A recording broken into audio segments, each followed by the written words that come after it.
నమస్కారం వార్తలకు స్వాగతం. ముందుగా ముఖ్యాంశాలు. కరీంనగర్ అసెంబ్లీ నియోజకవర్గ బీఆర్ఎస్ పార్టీ కార్యకర్తల సమావేశం.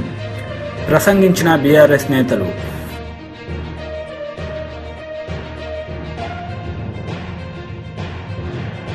రా కదలిరా సభలో జగన్ కు అయ్యన్న పాత్రుడు మాస్ వార్నింగ్.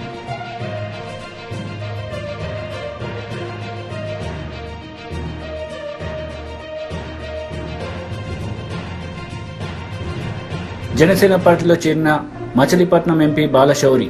ఈ సందర్భంగా వారిని ఉద్దేశించి పవన్ కళ్యాణ్ ప్రసంగం. రా కదలిరా సభలో నారా చంద్రబాబు నాయుడు పాల్గొన్నారు. ఈ సందర్భంగా ఆయన మాట్లాడారు.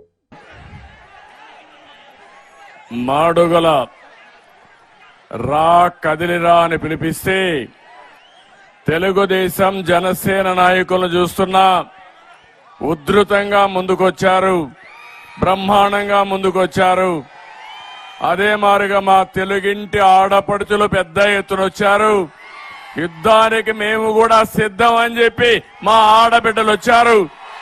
అలాంటి ఆడబిడ్డలకి మా యువత వీరోచితంగా కనపడుస్తున్నారు. యువత ఏ పక్కనుంటే ఆ పక్కనే గెలుపు. తెలుగుదేశం జనసేన గెలుస్తాం, మళ్లీ రాష్ట్రాన్ని బాగు చేస్తామని మీ అందరికీ హామీ ఇస్తున్నా. తమ్ముళ్ళు జెండాలన్నీ దించాలి, వెనకనలు కనపడాలి, మళ్లీ ఎగరేద్దాం. అన్ని జెండాలు దించి పెట్టుకోండి, మళ్ళా మీటింగ్ అయిన తర్వాత ఎగరేద్దాం. ఈరోజు చాలా సార్లు నేను మాడుగులకు వచ్చాను. ఈరోజు మాడుగుల మీటింగ్ చూస్తున్నాను. మామూలుగా లేదు. తాడేపల్లి పిల్లికి జ్వరం వస్తుంది. ఇంకా రాబోయే రోజుల్లో నిద్ర కూడా రాదు. ఆ పరిస్థితిలో మాడుగుల బ్రహ్మాండంగా స్పందించారు. ఇది 64 రోజులే మనకు ఎన్నికలు. ఒకటే చెప్తున్నా, 64 రోజుల్లో వైఎస్ఆర్ కాంగ్రెస్ పార్టీ ఇంటికి పోవడం ఖాయం. తెలుగుదేశం జనసేన గెలవడం కూడా ఖాయం. అలాంటి మంచికి శుభ సూచకంగా ఈ సభ కనిపిస్తా ఉంది. నేషనల్ మ్యూజియం ఆఫ్ ఎపిగ్రాఫిక్ పునాది రాయి వేయడం వెస్టర్న్ బ్లాక్ అని కిషన్ రెడ్డి అన్నారు. ఈ సందర్భంగా ఆయన ప్రసంగించారు.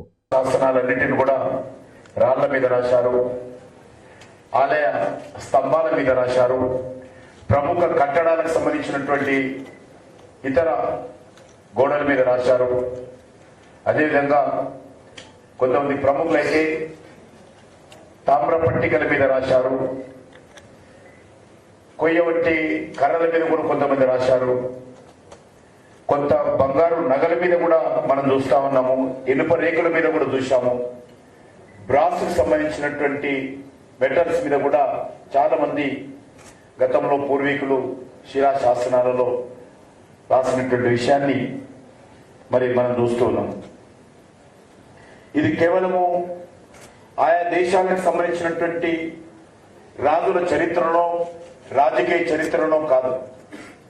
ఈ శిలా శాసనాలలో మరి ఆనాటి పరిపాలన పద్ధతులు, అడ్మినిస్ట్రేటివ్ సిస్టమ్స్, వెల్ఫేర్ యాక్టివిటీస్, అదేవిధంగా వ్యాపార వర్తకులకు సంబంధించినటువంటి వివరాలు, అదేవిధంగా ఆనాడున్నటువంటి పూజా పద్ధతులు, ఆ రోజు ఉన్నటువంటి మత విశిష్టతలు, అదేవిధంగా సోషల్ లైఫ్ సిస్టమ్స్, అదేవిధంగా ఆ రోజు ఉన్నటువంటి కళలు, ఆ రోజు ఉన్నటువంటి సంస్కృతి, ఆ రోజు ఉన్నటువంటి విలేజెస్, గ్రామాలకు సంబంధించినటువంటి పేర్లు, వ్యక్తులకు సంబంధించినటువంటి పేర్లు, అదేవిధంగా సమకాలీన రాజకీయ, ఆర్థిక, సామాజిక పరిస్థితులు, ఇవన్నీ కూడా అందులో పొందుపరచడం జరిగింది.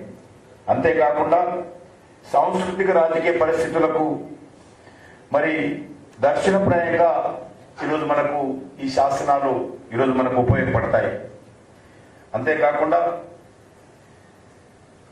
శాసనాలు అనేటువంటివి మన భారతదేశ చరిత్రకు ఆ రకంగా ఏ దేశానికైనా కూడా శాసనాలు అనేటువంటివి మనకు చారిత్రకమైనటువంటి వెన్నెముక వంటివి.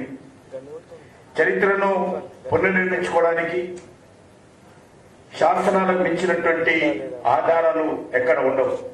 ఎవరైనా సరే ఈ యొక్క జాతికి సంబంధించినటువంటి చరిత్ర కానీ, మన పూర్వీకులకు సంబంధించినటువంటి చరిత్ర కానీ, ఆయా దేశాలకు సంబంధించిన చరిత్ర కానీ పునర్నిర్మాణం చేసుకోవాలంటే, భావితరాలకు అందించాలంటే దానికి ఏకైక ఆధారాలు శాసనాలని ఈ సందర్భంగా నిస్సంకోచంగా మనం చేస్తా ఉన్నాం.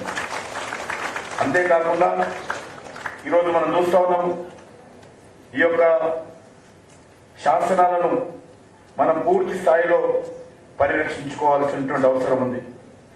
అనేక భాషల్లో ఉన్నాయి, దేవనాగరిక లిపిలో కానీ అనేక వాటన్నిటిని కూడా మనము ఈ తరం అంటే ఇప్పుడున్నటువంటి ఆధునికమైనటువంటి శాస్త్ర సాంకేతిక పరిజ్ఞానం ఏదైతే ఉన్నదో, సాఫ్ట్వేరు, డిజిటలైజేషన్ టెక్నాలజీ ఏదైతే ఉన్నదో, ఈ టెక్నాలైజేషన్ అనుకూలంగా ఆ శాస్త్రాలన్నింటి కూడా డీకోడ్ చేసి నేటి తరానికి అందించేటువంటి ప్రయత్నము చేయాలి.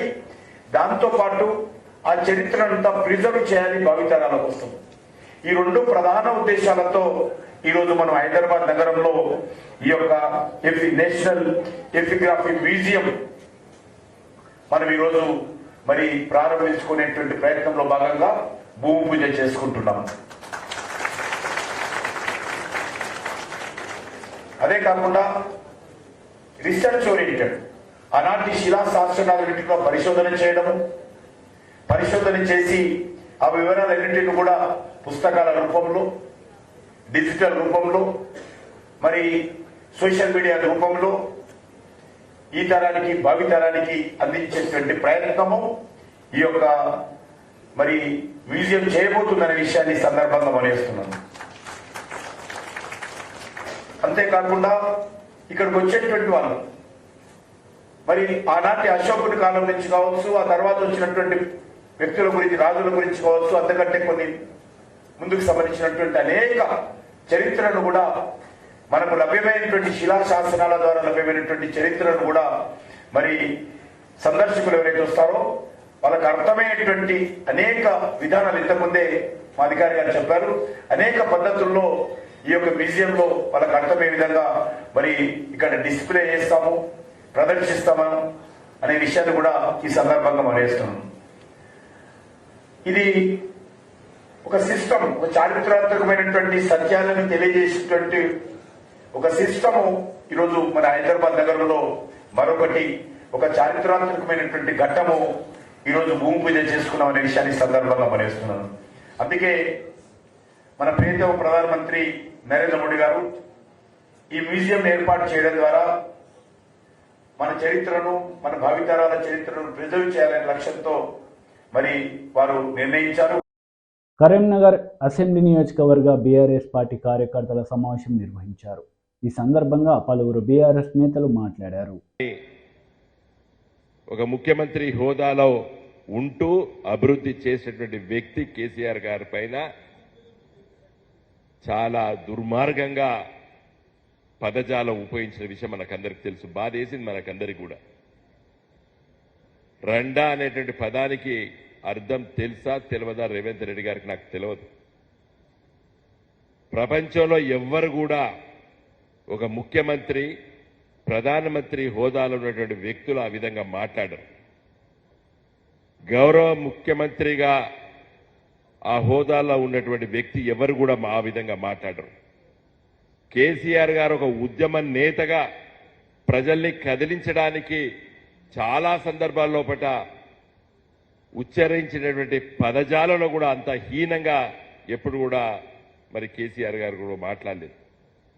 ముఖ్యమంత్రి అయిన తర్వాత కేసీఆర్ గారి మాట తీరు మీకు అందరికి తెలుసు. మొన్న ఎన్నికల్లో ప్రచారం లోపట కేసీఆర్ గారు వాడి వేడి అవుపడుతుందని చెప్పి మీడియా ప్రపంచం కూడా చెప్పింది. ఆయన మర్యాదపూర్వకంగా మాట్లాడిండు. మొన్న దాదాపు 100 పబ్లిక్ మీటింగ్లో కేసీఆర్ గారు మాట్లాడారు. విమర్శలు చేసినాం, ఘాటైన విమర్శలు చేశాం ప్రతిపక్ష పార్టీ అయినటువంటి కాంగ్రెస్ పార్టీ అయినా బీజేపీ పైన. కానీ కేసీఆర్ గారు ఎప్పుడు ఆ విధంగా మాట్లాడలేదు. ఈ రోజు దురదృష్టకరమైనటువంటి రోజు ఈ రోజు తెలంగాణ ప్రజలకి. సరే, ఏదేమైనప్పటికీ కూడా దానిపైన కృష్ణా గోదావరి నదీ జలాల పంపకాలపైన, నీళ్లపైన, కృష్ణా రివర్ ఏదైతే బోర్డు విభజన చట్టంలో చెప్పిన దానికి సంపూర్ణమైనటువంటి అధికారాలు ఇచ్చే విధంగా ఈ ముఖ్యమంత్రి రేవంత్ రెడ్డి గారు తీసుకున్నటువంటి నిర్ణయానికి వ్యతిరేకంగా కార్యకలాపాలు కూడా చేయాలని చెప్పి ముఖ్యమంత్రి గారు చెప్పడం వల్ల ఇలా హరీష్ గారు రాలేదు. లేకపోతే హరీష్ గారు మనందరినీ కూడా ఈరోజు ఉద్దేశించి మాట్లాడేటువంటి అవసరం ఉన్నదనుకోని చెప్పి గంగుల గారు వారిని ఆహ్వానించడం జరిగింది. సో మిత్రులారా, ఇక్కడికి వచ్చినటువంటి మన పార్టీ కార్యకర్తలు, నాయకులం, మనం అందరం కూడా ఇంతకుముందు శ్యామ్ చాలా విషయాలు ఆవేదనతో మాట్లాడినట్టు అవపడ్డాయి. మిత్రమా, నువ్వు మాట్లాడిన దాంట్లో రైటా రాంగా నాకు తెలియదు, కానీ ఏదైనా ఉన్నట్టయితే మన పార్టీ ఎమ్మెల్యేలు ఉన్నారు, మన పార్టీ అధ్యక్షులు ఉన్నారు, లేకపోతే మన మండల పార్టీ అధ్యక్షులు ఉన్నారు, లేకపోతే మన మున్సిపల్ చైర్మన్లు ఉన్నారు, వాళ్ళతోనే మాట్లాడుకోవచ్చు కదా మిత్రమా. తర్వాత మాట్లాడుకుందాము, ఈ ఆవేదనను చూద్దాం తర్వాత. ఇక్కడ చాలా మంది కూడా మరి మీ ఉద్యమ కాలంలో పనిచేస్తాము, మాకు ఎలాంటి నామినేటెడ్ పోస్టు రాలేదు, ఎలాంటి ఆర్థిక సాయం జరగదని చెప్పి చాలా మంది బాధపడే వాళ్ళు ఉన్నారు. నిజంగా కూడా నేను నిన్న మొన్న అక్కడిక్కడ మాట్లాడినప్పుడు కూడా చెప్పిన, 10 సంవత్సరాల రాష్ట్ర ప్రభుత్వం మన చేతిలో ఉన్నప్పటికీ కూడా మన పార్టీ కార్యకర్తలకి, నాయకులకి వాళ్ళు ఆశించిన రీతిలో పట మరి నామినేటెడ్ పదవులు కానీ సహాయ సహకారాలు చేయలేదనడం లోపట మరి నేను నిజం లేదనడం లేదు, తప్పనిసరిగా ఉండే మన పార్టీ ఇదంతా కూడా చరిత్రలో కొన్ని గుణపాఠాలు నేర్చుకుందాం.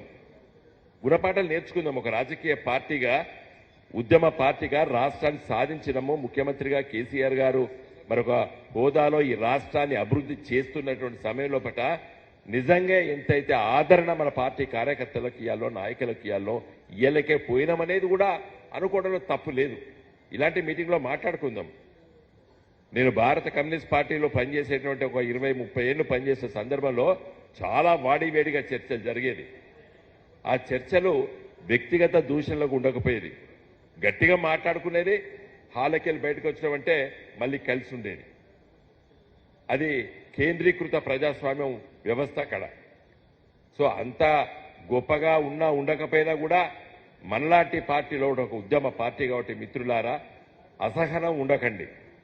ఎందుకంటే నాకు తెలుసు 2001లో పార్టీ పెట్టినప్పుడు మేము ఎమ్మెల్యేలమవుతాం, ఎంపీలమవుతాం, ముఖ్యమంత్రులమవుతాం అని ఈ party TDP leader Somireddy Chandramohan Reddy press meet నిర్వహించారు. ఈ సందర్భంగా సీఎం జగన్ పై నిప్పులు చెరిగారు. తపస్సు చేసిన నువ్వు జైలుకి పోకుండా తప్పించుకునే ప్రసక్తేలే.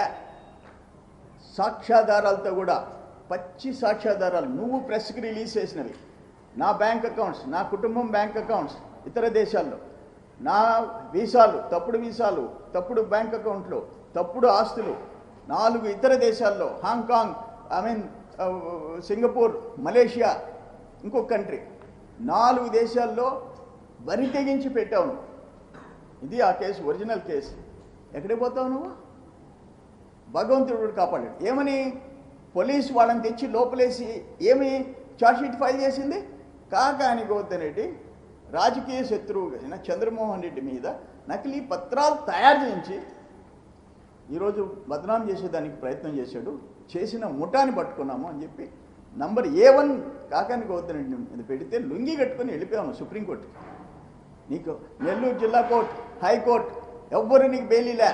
సుప్రీంకోర్టులో బెయిల్ కండిషన్ బెయిల్ తెచ్చుకున్నావు. రోజు హెడ్ కానిస్టేబుల్ దగ్గర సంతకాలు పెట్టే స్థాయి నీది. నువ్వు అందుకు ఫైనల్గా ఏంటంటే ఈరోజు కుక్కే గెలవచ్చు. కుక్క గెలిచింది, నువ్వు చెప్పేది అది. విజయరావు అదే చెప్పాడు, కుక్క అనుకున్నది చేయించింది.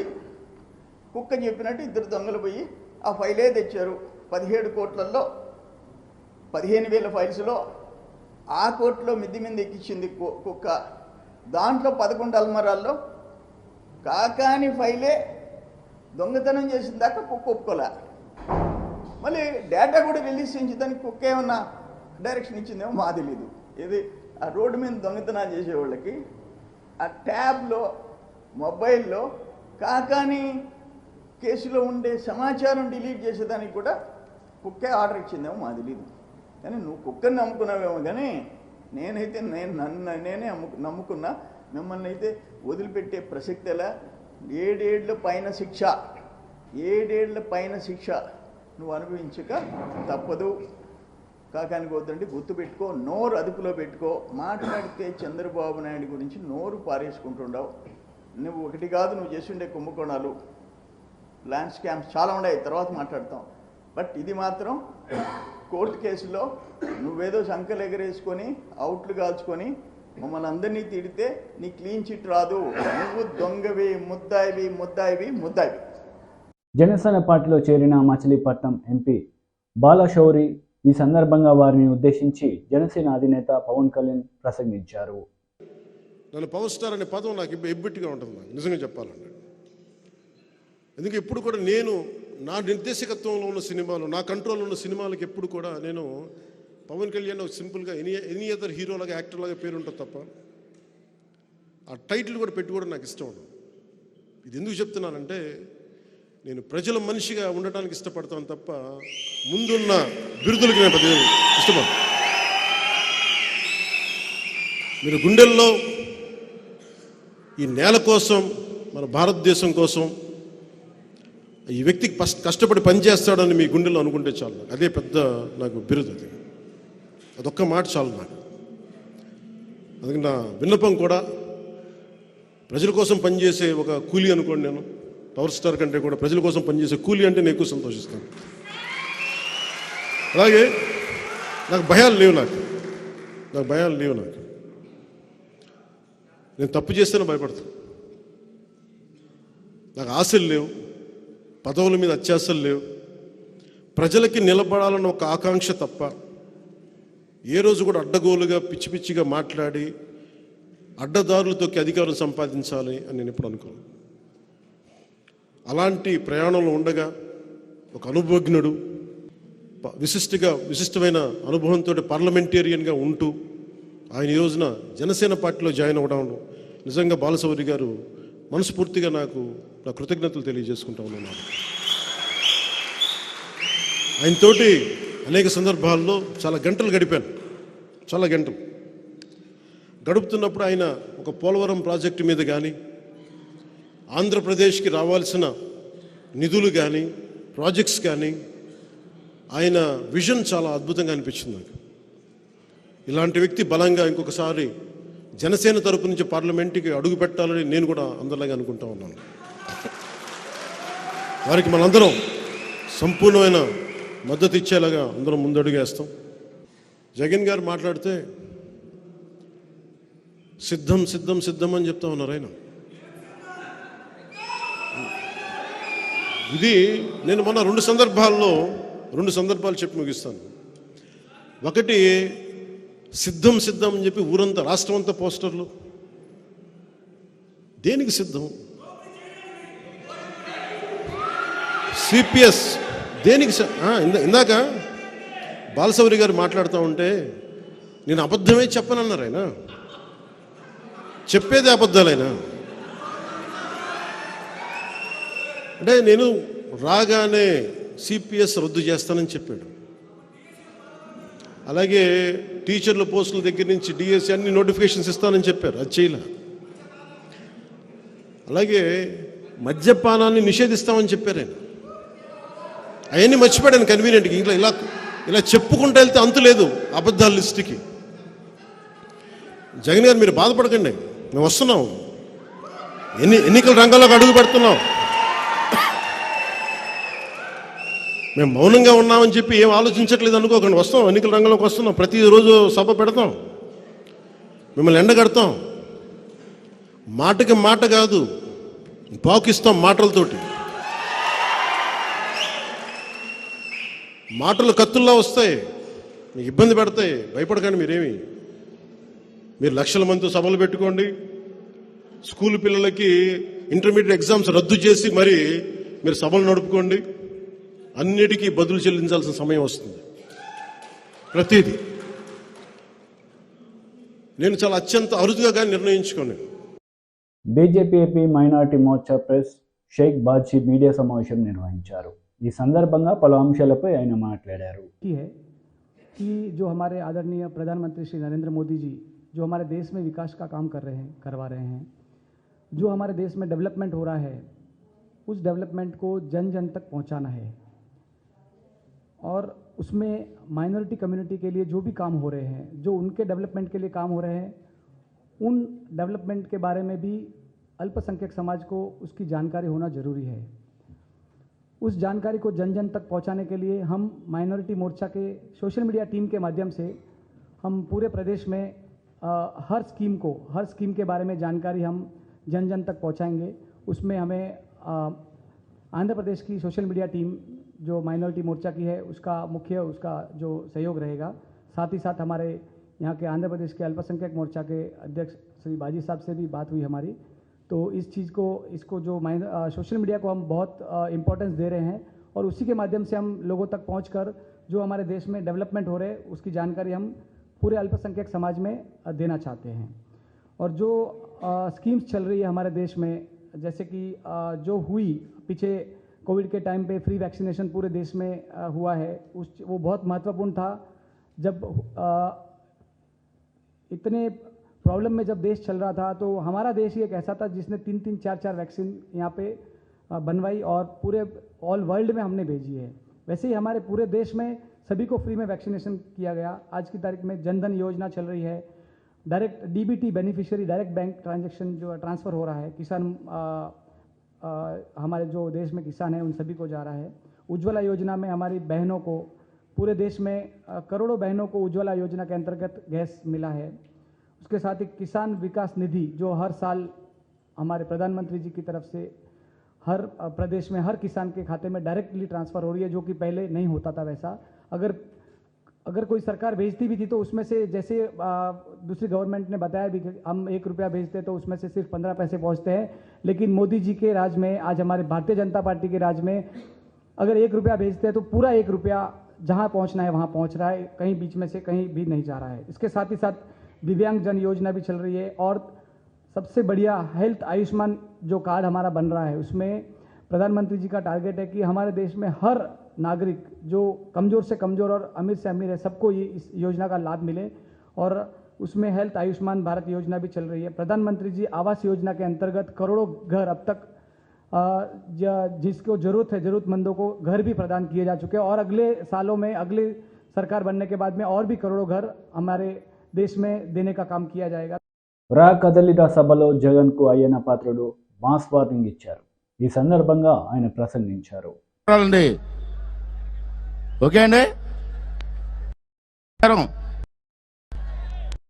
వదలరా అందరికీ తెలియదు, రెడ్డి ఒక సైకో రెడ్డి. నేను మొదటి నుంచి అంటాను, చెత్త మీద పొన్నేసి నా కొడక చెత్త నా కొడక అని. అది తప్ప అండి. నేను 40 సంవత్సరాల నుంచి రాజకీయాలు చూస్తున్నా, ఎంతో మంది ముఖ్యమంత్రితో పనిచేశాం. ఎన్టీ రామారావు గారి దగ్గర నుంచి చెత్త మీద పొన్నేసిన ముఖ్యమంత్రి నేను ఎప్పుడు చూడలేదు. ఈ చెత్త నా కొడుకు ఒకటే చెత్త మీద పొదిలేశారు. నేను చెత్త మీద పొన్నేసి చెత్త నా కొడుకు అంటే నా మీద కేసు పెట్టాడండి. మాట్లాడడానికి వీల్లేదా? నువ్వు చేసినటువంటి పనికిమాలిన పనులకు మాట్లాడకూడదా? మనం చూశారు మీరు, వై నాట్ 175 అంటాడు. ఎలాగొస్తారా నీకు 175? ఎవరేస్తారా ఓట్లు నీకు? ఎందుకు వెయ్యాలా అడుగుతాను నేను, ఎందుకు వెయ్యాలా నీకు ఓటు? ఆ రోజు పాదయాత్రలో అనేకమైన అబద్ధాలు చెప్పి ప్రజలను మోసం చేసి, ముద్దులు పెట్టి ఆడవాళ్ళని మోసం చేసి ఓట్లు ఎంచుకొని నువ్వు ఇచ్చిన హామీలు ఏమన్నా నెరవేర్చారా ఒకసారి మీరు అందరూ కూడా అర్థం చేసుకోవాల్సిన అవసరం ఉందని చెప్పి మనం చేస్తాను. సోదరులారా, ఒకసారి మనం గుర్తు చేసుకోవాలి. ఆ రోజు ఏమన్నాడండి? ఎంపీలు గెలిపించి నాకు ఇవ్వండి, కేంద్రం మెడల వంచి స్పెషల్ స్టేటస్ తీసుకొస్తా అన్నాడు. మీరందరూ నమ్మారు. స్పెషల్ స్టేటస్ వస్తే రాష్ట్రం బాగుపడుతుందని అనుకున్నాం అందరం. నువ్వు 19 సార్లు ఢిల్లీ వెళ్ళావు, ఏం పీకేవని అడుగుతున్నాను నేను. ప్రధానమంత్రి గారి 19 సార్లు కలిసావు. లోపలికి వెళ్తాడు, తలుపులు వేసుకుంటారు, ఇద్దరు మాట్లాడేసుకుంటారు. బయటకు వస్తాడు, ఏం చెప్పడం. ప్రెస్ వాళ్ళకి కూడా ఏం చెప్పడం. ఒక్కొక్క వెళ్ళినప్పుడల్లా 20 నిమిషాలు లోపల మాట్లాడుకుంటున్నారు. మరి కాలు పిసికేస్తున్నాడో ఏం పిసికేస్తున్నాడో తెలియదు, కానీ మీరు ఏం చేస్తాడో ఎవరికి అర్థం కాని పరిస్థితి ఉంది. మరి స్పెషల్ స్టాటస్ తేలేనందుకు నీకు ఎందుకు ఓటేయాలి జగన్ రెడ్డి? ఒకసారి మీరందరూ కూడా అర్థం చేసుకోవాల్సినటువంటి అవసరం కూడా ఉందని చెప్పి ఈ సందర్భంలో మనం చేస్తాను. సోదరులారా, రైల్వే జోన్, విశాఖపట్నానికి రైల్వే జోన్ తెస్తాను, నన్ను గెలిపించమన్నాడు. ఇవాళ రైల్వే జోన్ ఉందా తమిళ్లో అడగండి. మరి రైల్వే తేలేని నువ్వు ఓటేయాలని అడుగుతాను నేను. ఒకసారి అర్థం చేసుకోమని చెప్పి మీ అందరికీ మనవి చేస్తున్నాను. సోదరులారా, భారతదేశంలో రాజధాని లేని రాష్ట్రం మన ఆంధ్ర రాష్ట్రం. మీరు ఎక్కడికి వెళ్ళండి, ఏ రాష్ట్రం చూడండి రాజధాని ఉంది. మన రాష్ట్రానికి రాజధాని ఏదో మీరు చెప్పండి. బీజేపీ లీడర్ లక్ష్మణ్ మీడియా సమావేశం నిర్వహించారు. ఈ సందర్భంగా పలు అంశాలపై ఆయన మాట్లాడారు. మన సంస్కృతి సాంప్రదాయాలు ఉట్టిపడే రీతిలో ఘనంగా నిర్వహించి మరి చంద్రయాన్ 3 సక్సెస్, ఇవన్నీ కూడా మరి ఈ 9.5 సంవత్సరాల్లో మోదీ హయాంలో సాధించడము. ఆసియా క్రీడల్లో కూడా తొలిసారి 107 పారా క్రీడల్లో 111 పథకాలు సాధించడం. నిజంగా ఇది క్రీడాకారులకు ఒక స్ఫూర్తి, ప్రేరణాదాయకంగా. చట్టసభలో మహిళలకు అసాధ్యం అని చెప్పినటువంటిది సాధ్యం చేసినటువంటి ప్రధానమంత్రి. 33% రిజర్వేషన్లు, అసాధ్యం అనుకున్నటువంటి విషయాలు 370 ఆర్టికల్ రద్దు సాధ్యం చేయడము, ముస్లిం మహిళల యొక్క త్రిపుల్ తలాక్ చట్టాన్ని రద్దు చేయడము. ఆ రకంగా అన్సంగ్ హీరోస్ ఎవరైతే ఉన్నారో, స్వాతంత్రం కోసం త్యాగాలు చేసి ప్రాణాలు అర్పించినటువంటి ఆ యొక్క వ్యక్తులను మరి జయంతి ఉత్సవాలను ఘనంగా నిర్వహించడమే కాకుండా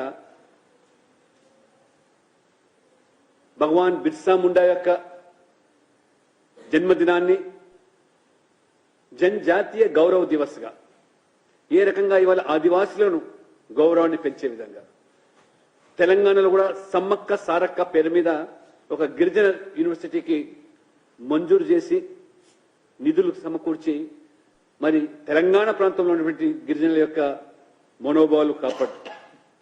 ఈ రకంగా మోదీ ప్రభుత్వం కరోనా లేదా ఉక్రెయిన్ రష్యా లాంటి యుద్ధాలు, ఆ విపత్కర పరిస్థితిలో కూడా ప్రజలపైన ఏమాత్రం భారం పడకుండా, ఆర్థిక భారం పడకుండా వారు మరి ఏ రకంగా ఈ యొక్క ఆదాయాన్ని సమకూర్చుకున్నారో, పేద వర్గాల ప్రజల కళలు సాకారం చేయడానికి 4 కోట్ల మందికి సొంతింటి కట్టించడమే కాకుండా ఈ బడ్జెట్ లో అదనంగా 2 కోట్ల మందికి పేదవాళ్ళకి ఇంకా ఇల్లు కట్టిస్తామని చెప్పి వారు చెప్పడం.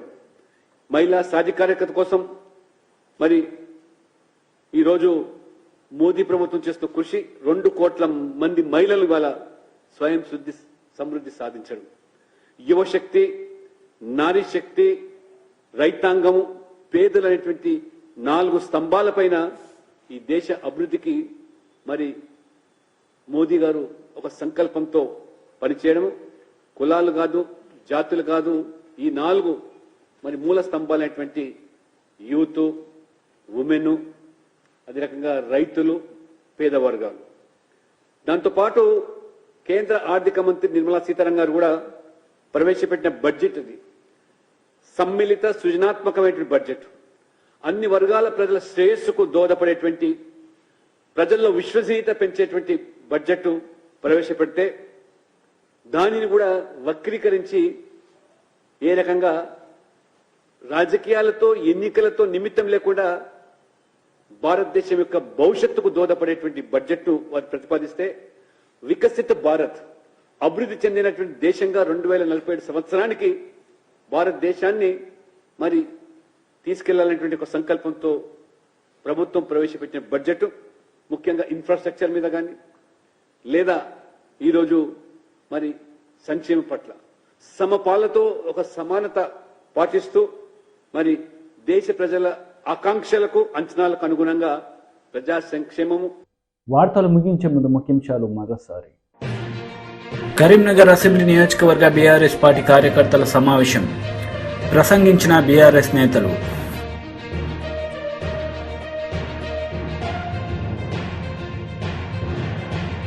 కదలిరా సభలో జగన్ కు అయ్యన్న పాత్రుడు మాస్ వార్నింగ్.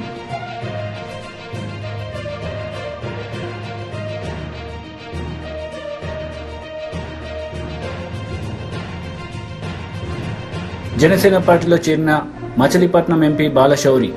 ఈ సందర్భంగా వారిని ఉద్దేశించి పవన్ కళ్యాణ్ ప్రసంగం. ఈ వార్తలు ఇంతటితో సమాప్తం. తిరిగి ప్రసారమయ్యే వార్తలు మళ్ళీ కలుద్దాం. అంతవరకు సెలవు. నమస్తే.